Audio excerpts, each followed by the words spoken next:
तो hi everyone, good morning. आज हमने जो कल पोइट्री की थी गुरुवाणी, उसी का ही सेकंड पार्ट है। आज वो हम करेंगे। उसका नाम है वृंद के दोहे। ठीक है बेटा। अभी वृंद के बारे में, ये वृंद नाम इनका इसके लिए पड़ा क्योंकि ये वृंदावन में रहते थे। इनका पूरा नाम था वृंदावन दास जी। अब बेटा इनका भी जो इनकी भी जो भाषा या कहना इनका जो है, वो सबका सब किसके लिए है कि ये जीवन को जीने के तरीके के बारे में इन्होंने हमेशा अपने काम में बताया है। जैसे कि उन्होंने पहला एग्जांपल दिया हुआ है कि जो एजुकेशन होता है, सरस्वती का भंडार, ये क्या होता है हमेशा कि एजुकेशन एक ऐसी जमा पूंजी, हमारे पास ऐसा पैसा है कि वो कभी भी क्या होता है, ख़त्म नहीं होता है। हम उसे जितना लोगों में देंगे उतना क्या होता है, हमारा ज्ञान और बढ़ता है। यानी हमारे ज्ञान में वृद्धि कब होती है कि भैया हम, हमारे पास जो चीज़ है उसे हम देंगे तो लोगों को हमारी ज्ञान बढ़ता है। जैसे मैं एग्जांपल दूं आपको कि फॉर एग्जांपल अभी मैं आपको ये कविता पढ़ा रहा हूँ। ठीक है, ये कविता मैं एक बार पढ़ा हूँ, दो बार पढ़ा हूँ, मैंने ये कविता 5 बार पढ़ाई, तो छठवीं बार क्या होगी, कविता मुझे याद हो जाएगी। इसमें किसका फ़ायदा हुआ, मेरा कि बच्चों का? नहीं, मेरा फ़ायदा है। बच्चों का तो होगा, जैसे फ़ायदा होता है वैसा होगा उनका फ़ायदा, लेकिन सबसे ज़्यादा फ़ायदा किसका हो रहा है, मेरा हो रहा है। क्योंकि मेरे ज्ञान भंडार में क्या हो रहा है, वृद्धि मेरे नॉलेज में क्या हो रही है, और क्योंकि वो उसको मैं बार बार रिपीट कर रहा हूँ और बार बार मुझे क्या हो रहा है, वो याद हो रहा है। तो यहाँ वृद्धि कहते हैं कि जो अपने ज्ञान को ज़्यादा लोगों में बांटता है उसका ज्ञान उतना ज़्यादा बढ़ता है। फिर कहते हैं कि जो ये आँखें होती हैं, हमारी आँखें ये आईने के समान होती है। हमारे दिल में जो है, अच्छा है, बुरा है, दुख है, प्रेम है, जो भी है, ये हमारी आँखें हमें बता देती है। जैसे मैं कहूँगा अभी मैं खुश हूँ तो मेरी आँखें बता रही है, मैं दुखी हूँ, दुखी हूँ, मैं हंस रहा हूँ। आँखें मतलब आँखें बयान कर देती हैं कि आपके दिल में क्या है, वो आईने का काम करती हैं।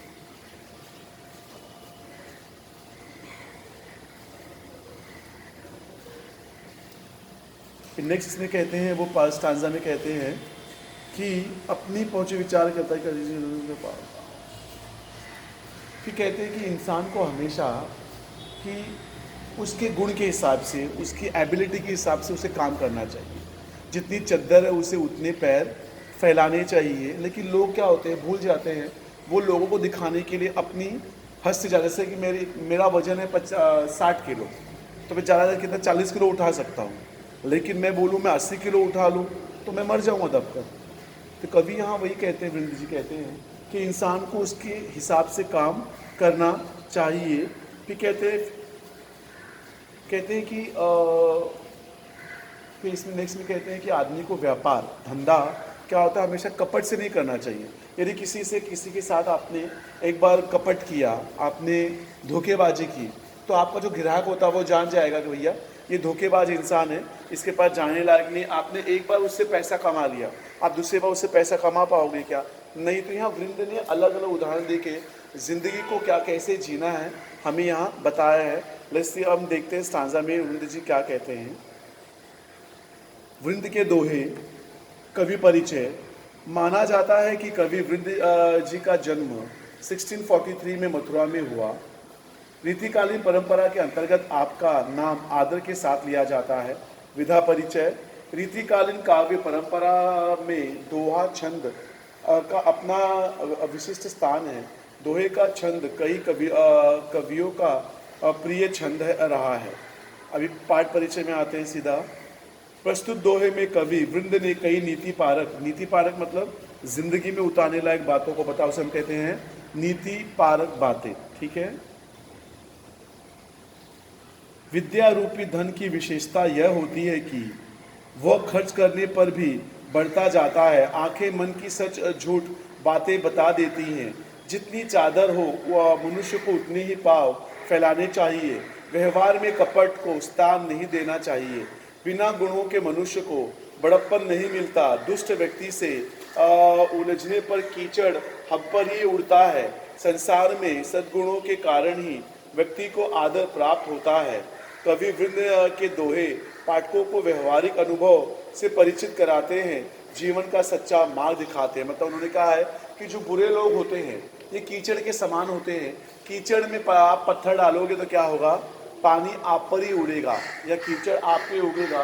तो यहाँ वही कहते हैं, वृंद जी कहते हैं कि आप जितनी भी कोशिश कर लो कि जो बुरे लोग होते हैं उनका अच्छा बनाने के लिए या उनके अच्छे काम करोगे तो भी क्या करेंगे, वो आपका बुरा ही करेंगे। मतलब ज़िंदगी की नीति पारक को उन्होंने हमारे सामने प्रस्तुत किया है।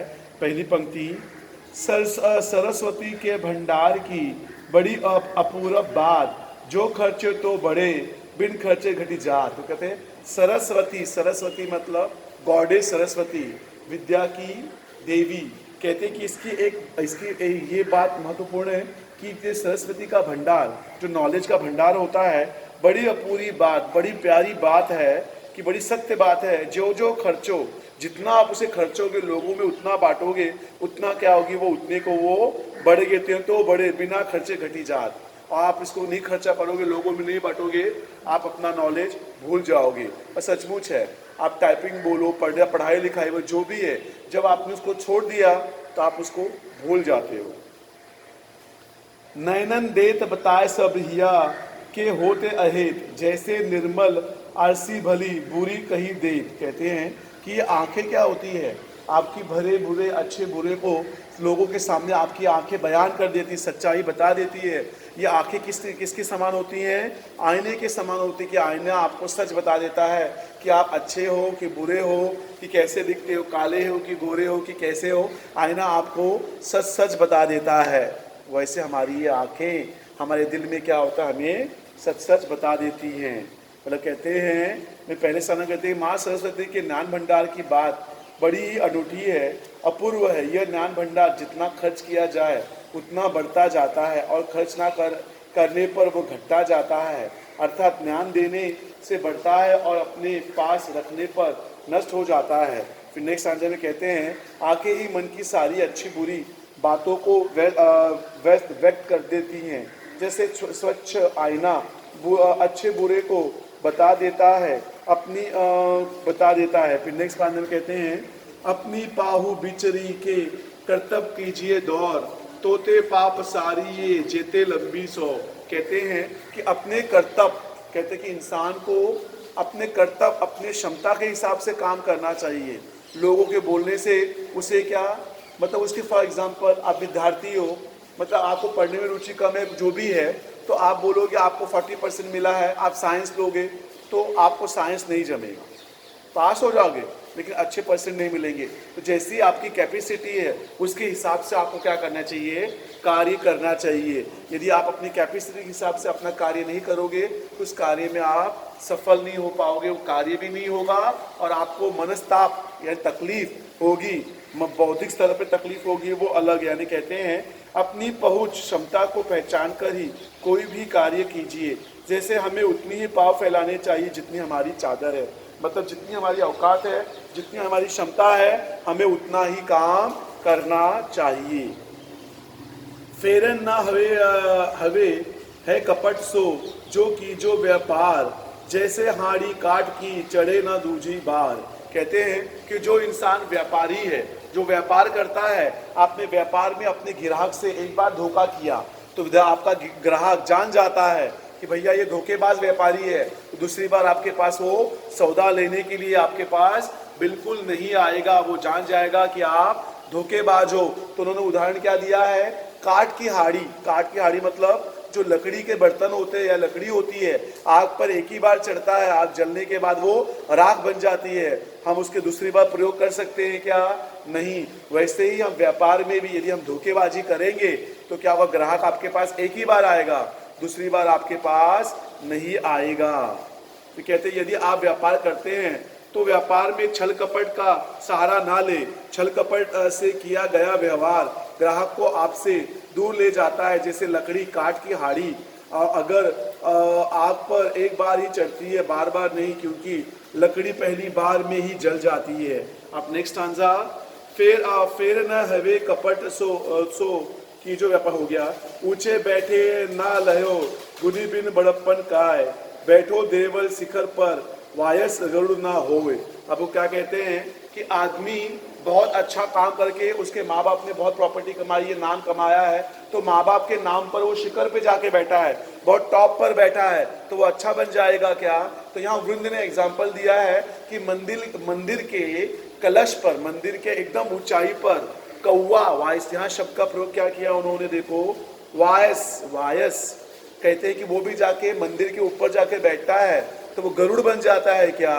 यदि हंस के पंख कौवा लगा दे तो वो कौवा हंस बन जाएगा क्या? मोर के पंख कौवा लगा ले तो वो क्या बन जाएगा? मोर बन जाएगा क्या? नहीं, बल्कि इंसान जैसा होता है उसके कर्मों से वो पहचाना जाता है, ना कि वो किसी के नाम से या चीजों से पहचाना जाता है। जिसे कहते हैं ऊंचे स्थान पर बैठने से बिना गुणों वाला कोई भी व्यक्ति बड़ा नहीं बन जाता है, ठीक वैसे ही जैसे मंदिर के शिखर पर बैठने से कौवा गरुड़ नहीं बन जाता है।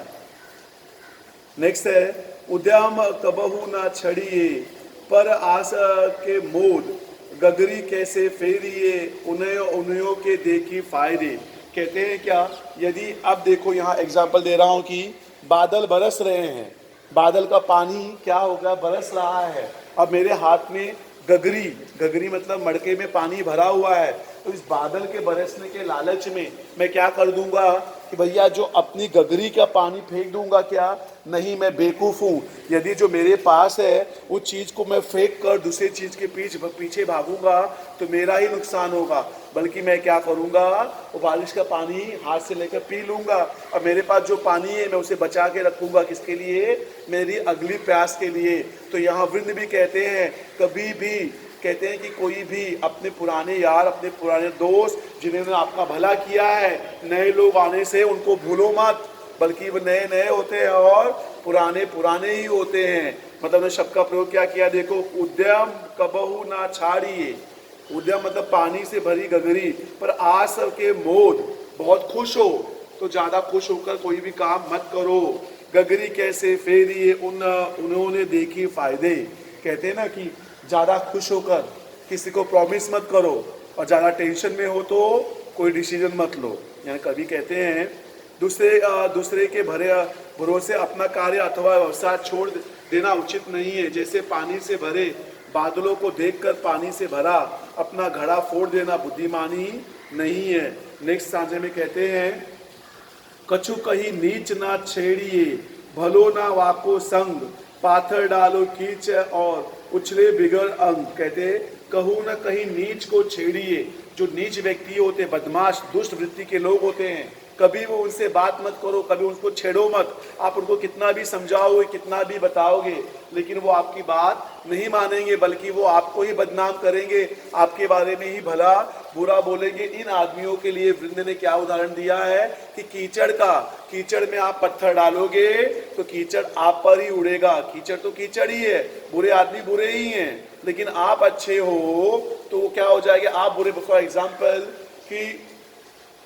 शाहरुख खान को किसी ने थप्पड़ मारा तो क्या होगा, शाहरुख खान ऑलरेडी फेमस है, लेकिन शाहरुख खान ने किसी को थप्पड़ मारा तो वो आदमी फेमस हो जाएगा, भैया शाहरुख खान ने थप्पड़ मारा। वैसे बुरे लोग होते हैं तो कहते हैं कि जो बुरे होते हैं वो बुरे होते हैं, उनके मुंह कभी लगो ही मत।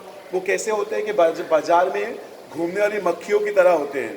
कहते इतना खूबसूरत अपना शरीर होता है, वो शरीर पे कहाँ आके बैठती है, जहाँ आपको कहीं घाव लगा होगा, इंजर्ड हुए होगे, मक्खी आके वहीं बैठती है।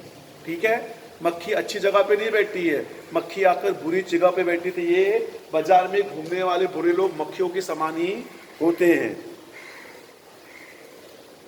जो पावे अति उच्च पद ताको पतन निदान, जो तापी मध्य हो और लो अस्त हो तो बहु भान। कहते हैं कि जो इंसान को बहुत बड़ा पोजीशन, बहुत बड़ी उससे लेवल की पोजीशन मिली है, वो पोजीशन उसके साथ जिंदगी भर रहती है क्या? आज वो बड़ा साहब है, लेकिन 10 साल 15 साल 20 साल के बाद क्या हो जाएगा, वो साहब के पोजीशन से नीचे उतर जाएगा।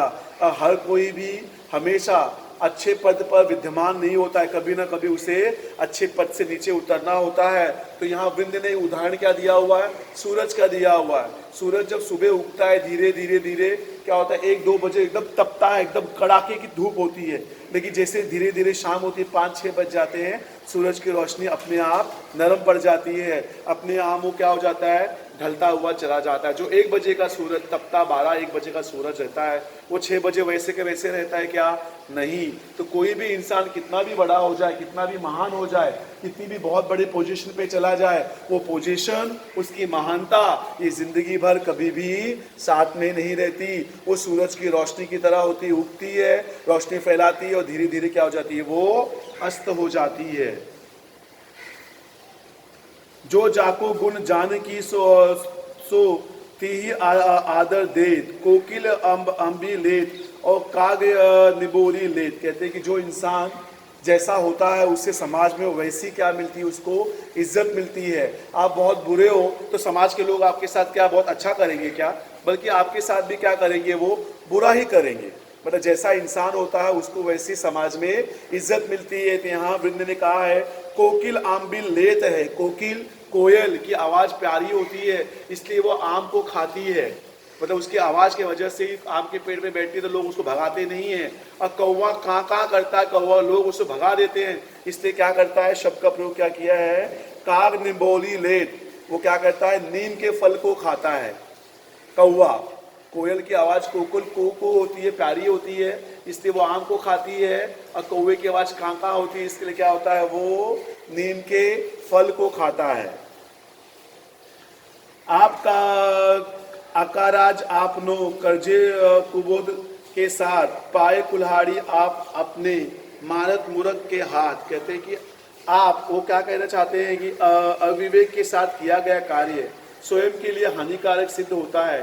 जिससे कोई मूर्ख अपनी अविवेकता से कार्य कर अपने पाँव पर अपने हाथ से ही कुल्हाड़ी मार बैठता है। मतलब क्या कहते हैं कि जो इंसान होता है जिसकी समझ नहीं होती है, समझ नहीं पाता, उसे बूझ नहीं होती, वो क्या करता है? अपनी बेवकूफ़ी भरी बातों से, अपनी बेवकूफ़ भरी सोच से वो अपना नुकसान स्वयं करता है, अपने पैर पर स्वयं कुल्हाड़ी मारता है। लेकिन जो विचारी और अच्छे सोच का होता है वो जानता है कि भैया अपना भला क्या है, बुरा क्या है, उस सिचुएशन के हिसाब से वो काम करता है और एक दिन वो महान बनता है।